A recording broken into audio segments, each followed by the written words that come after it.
Hi, och välkommen till årets Landsmøtet för CISV Norway. My name is Jamie, and I've been told that I'm apparently the newest registered member of CISV Hedmark, which is just the latest step in my relatively brief but hugely eventful CISV journey. Honestly, I think I must have broken at least one record by now, because Norway is actually the fourth NA that I've been a part of in the 3 years since I originally signed up as a leader for CISV Philippines back in 2013. Little did I know what kind of adventures I was getting myself into. Anyway, since then, I've also become a leader for CISV France and CISV Belgium. I've staffed programs in France and Sweden, and directed my first camp last year for CISV Østfold in Norway. I guess this shows not only the global presence and cross-cultural openness of CISV as an organization, but also how united CISV chapters across the world are in our collective mission to educate and inspire action for a more just and peaceful world. Since I joined CISV, I've been a part of 7 international programs as a leader for 3 different countries and a staff for 3 more NAs. Not really to catch up on the number of camps I would have attended if I had joined as a child, but really because I found a place in CISV where I can be myself, share my knowledge and experiences, and tangibly contribute to inspiring the minds and touching the hearts of youths from all over the world.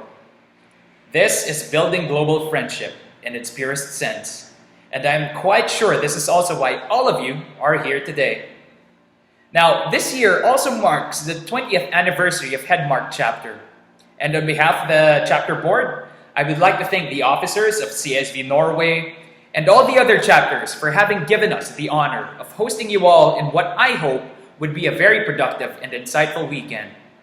Having said that, I would also like to thank the Hedmark board for trusting me this year to lead as program director their summer village, which will be centered on the very interesting theme of sustainable development.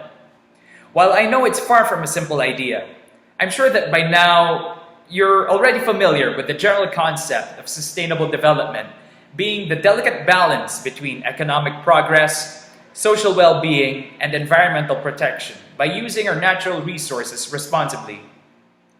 A more elegant definition comes from Our Common Future, a report by the UN World Commission on Environment and Development, often attributed to former Prime Minister Brundtland of Norway, which describes sustainable development as development that meets the needs of the present without compromising the ability of future generations to meet their own needs. I'd like to invite you to ponder on that thought, that all of our actions and decisions today shape the livelihoods of our children and their children's children. I personally believe that beyond ensuring that the current generation enjoys lives free of conflict and pain, in a world that respects the rights and backgrounds of all, that the pressure is really on us to guarantee that our descendants actually have a rich and bountiful world to live in. Hence, my sincerest passion for sustainable development. So, with my staff team for this year, we brainstormed over what specific camp theme we can adopt in order to provide our village with the structure and sort of coherence in terms of activities and overall message. One of the proposed options was inspired by Carl Sagan, the beloved science communicator of the 1980s, and his words about our pale blue dot, as seen on a photo sent back by the Viking space probe on its way out of our solar system. This image illustrates how Earth, with everything we've ever known, done, and loved, amounted to less than one tiny pixel in a photo taken from 6 billion kilometers away. To sum up the scientist's words, our planet is a lonely speck in the great cosmic dark. Yet the Earth is the only world known to harbor life. In our obscurity, in all this vastness, help will not come from elsewhere to save us from ourselves. This image underscores our responsibility to deal more kindly with one another and to preserve and cherish our pale blue dot, the only home we've ever known and will ever have. Wow, that was a good theme, but maybe it's a little too heavy, too deep for 11-year-old minds to grasp. So came about our next option, which still in a way involved space, but on a much closer and current standpoint.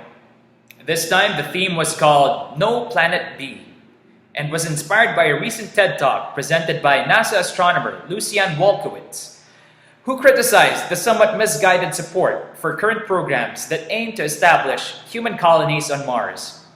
She wasn't comfortable with the fact that many people saw the red planet as a somewhat lifeboat for humanity, if in case the Earth sinks beyond our ability to save it.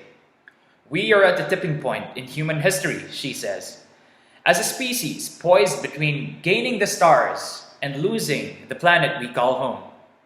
That mixed feeling of excitement and disappointment, of opportunity and uncertainty, was shared by UN Secretary General Ban Ki-moon, who said, "If we can't all swim together, we will sink. There is no plan B because there is no planet B."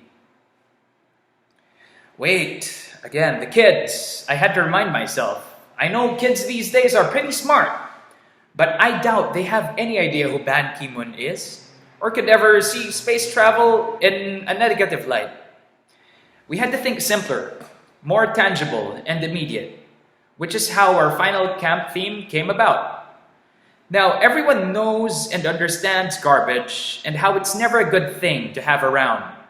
When I read about the Great Pacific Garbage Patch, an area in the middle of the ocean with the largest floating concentration of trash and debris from our own cities and towns, I then also remembered some good news from last year about how all supermarkets in France were now forbidden to throw away any food and would have to donate all their unsold food to charity.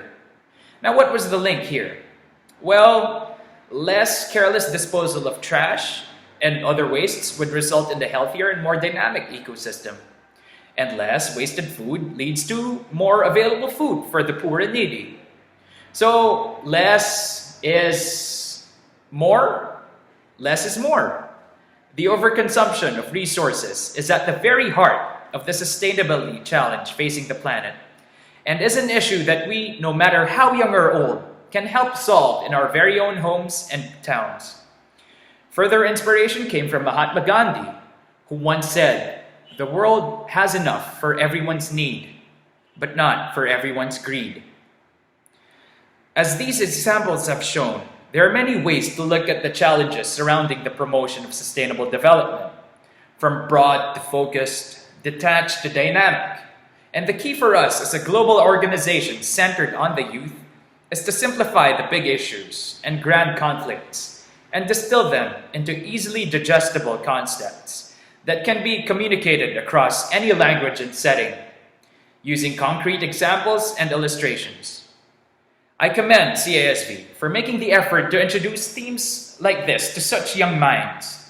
But I would also advise you to be cautious about focusing on the negative things happening around us, like deforestation, wildlife poaching, or excessive pollution, and avoid ending up painting a pretty bleak picture of the world for our wide-eyed 11-year-olds.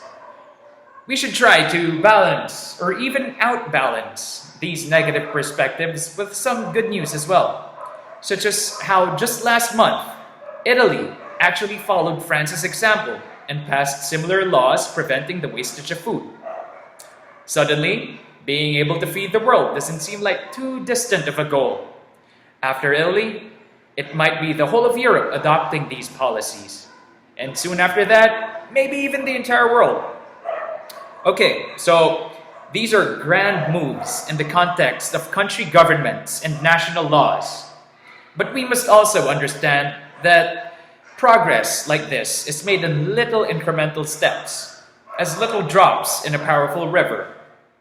I congratulate CISV Norway for being a great driving force in this global grassroots movement, and look forward to seeing how much further we can grow and engage our youth to become agents of change in the much wider world. It takes a certain kind of passion to commit to doing the things we do, but knowing that I'm supported by like-minded people such as yourselves makes me both confident and excited to take on these challenges in the future. In closing, I would like to again say tusen tak to all of you for attending this gathering and congratulate CISV Hedmark on their 20-year anniversary. Ha en god helg, allesamen.